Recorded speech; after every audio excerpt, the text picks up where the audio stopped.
Rasam. And what do we do for rasam? We add a little bit of ghee in the beginning, wait for it to become hot, add mustard seeds, wait for it to just burst, and then later on add jeera and curry leaves.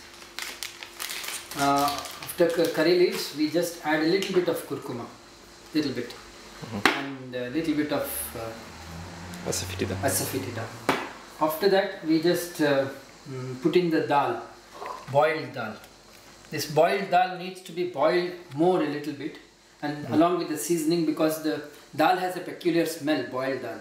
And when you boil it along with the seasoning, it loses that smell and gets a natural odor. So we boil it along with the tomatoes and water and a little bit of salt, and salt to taste.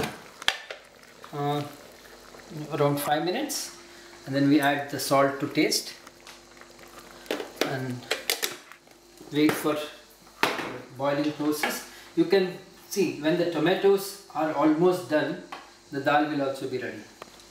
You see this? The tomatoes are almost getting boiled. When they get boiled, the dal will also be done. Once the dal and tomatoes are done, then we add this rasam powder. And for this quantity, around a teaspoon of this powder will be enough. Just add a little teaspoon of this, and then add little more water to it and allow it to boil, and so that the spices in this rasam powder gets matured. So they are not raw. After they are matured, rasam is ready.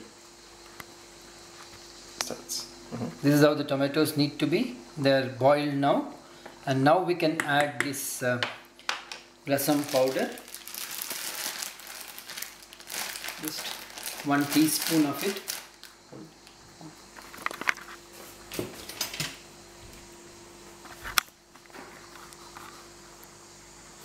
One teaspoon of rasam powder, and then mix it thoroughly.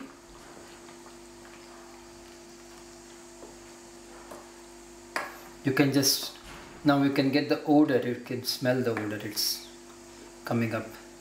But it will be much more matured after we put some more water and boil it for 2-3 minutes. Just add a little bit of water.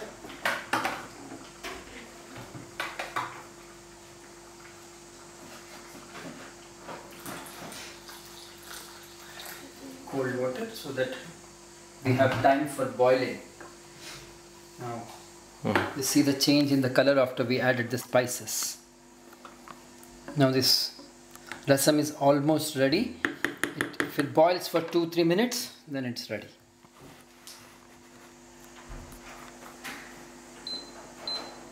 Just add a spoon of, half a spoon of sugar, so that the spices give out their perfect odor.